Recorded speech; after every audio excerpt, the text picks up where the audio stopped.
महाराज तुलसीदास ने लिखा है कि जहि दिन राम जन्म सुरति गावहीं तीरथ सकल तहाँ चली आवें। मतलब जिस दिन भगवान श्री राम का जन्म अयोध्या में होता है, जन्मोत्सव होता है, उस दिन सारी दुनिया के सारे तीर्थ अयोध्या आते हैं। लेकिन इस बार की ताजा खबर यह है कि बहुत सारे तीर्थ अयोध्या नहीं पहुंच पाए क्योंकि पुलिस प्रशासन की बैरिकेडिंग ने उन्हें उलझा कर रख दिया। जी हाँ मित्रों, अयोध्या का पुलिस प्रशासन इतना निरंकुश हो चुका है कि कोई बीमार हो, कोई परेशान हो, कोई सुनवाई नहीं है। अयोध्या के लोकल जनमानस को अयोध्या प्रशासन ने कैदी बना दिया है। हर दिन अयोध्या में मेला है, लेकिन प्रशासन को अयोध्या वासियों के बारे में सोचने की फुर्सत नहीं है। एक चौपाई और लिखी तुलसीदास जी ने कि परम स्वतंत्र न सिर पर कोई, भावै मनहि करो तुम सोई। यानी तुम इतने ज्यादा स्वतंत्र हो गए हो कि जो तुम्हारे मन में आता है वो करते रहते।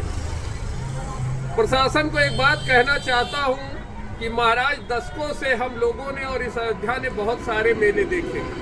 चौड़ीकरण के पहले जब यह रोड सिंगल था रामपथ, तब भी इससे ज्यादा बड़े बड़े मेले अयोध्या में निपटा दिए गए।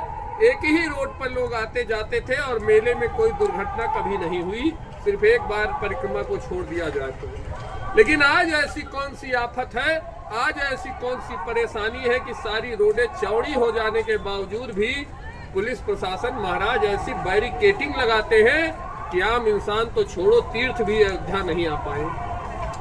कल की ताजा घटना है कि एक बीमार व्यक्ति को श्री राम अस्पताल तक नहीं जाने दिया अयोध्या प्रशासन ने। पूर्व के भी एक मेले में हमारे भाजपा के पूर्व नगर अध्यक्ष रहे बीडी द्विवेदी जी ने अपने प्राण गंवा दिए थे इसी बैरिकेडिंग के चक्कर में। हम योगी जी से भी निवेदन करना चाहेंगे कि आखिर आप कब हमारी सुध लेंगे। हमें पता है आपको अयोध्या वासियों से असीम प्रेम है, लेकिन आपका यह प्रशासन तो हमारा गला रेतने के लिए तैयार बैठा है। मतलब महाराज बाइक लेकर नहीं निकल सकते। रात में 12 बजे की घटनाएं मैं बता दूं, मैं खुद घर जा रहा था, बाइक से लोगों को घर जाने नहीं दिया गया। 4 पहिया और बड़ी गाड़ियों की तो बात ही छोड़ दीजिए। बड़े बड़े मेले देखने के बावजूद आज पता नहीं कौन सा प्रशासन अयोध्या में बैठा हुआ है जिसको इतनी बैरिकेडिंग करनी पड़ती है इस मेले को निपटाने के लिए। मेरे पीछे आप देख रहे होंगे ये 8 लेन की सड़क है। 8 लेन, 8 सड़कें हैं इस रोड पर, लेकिन चलाई सिर्फ एक जाती है। तो महाराज घर तोड़कर बनाई क्यों गई है 8 लाइन की सड़कें जब इसका कभी प्रयोग ही नहीं करना है। मेले के दौरान भी अगर इसको खुलना नहीं है तो इसे बनाने का मतलब क्या था? सिर्फ सरकारी पैसे को डकारना, अधिकारियों की तिजोरियां भरना। अब तो हद होती जा रही है। लेकिन प्रशासन को एक बात सचेत कर देना चाहता हूँ कि यह जनता है। जिस दिन इसके गुस्से का उबाल फट जाएगा ना, तुम्हारा पूरा प्रशासन मिलकर उसे संभाल नहीं पाएगा। माननीय योगी जी, अगर आपको हमारी आवाज, हमारी दर्द सुनाई पड़ती है तो कृपया इस पर ध्यान दीजिए। पहले जब कभी भी मेला हुआ करता था, कोई भीड़ का समय आने वाला होता था, प्रशासन अयोध्या के व्यापारियों के साथ, जनप्रतिनिधियों के साथ, पार्षदों के साथ कोतवाली चौकी में बैठकर राय मशवरा करता था कि आखिर क्या व्यवस्था करनी है, मेला कैसे निपटेगा। लेकिन आजकल तो महाशय एकदम निरंकुश हो चुके हैं।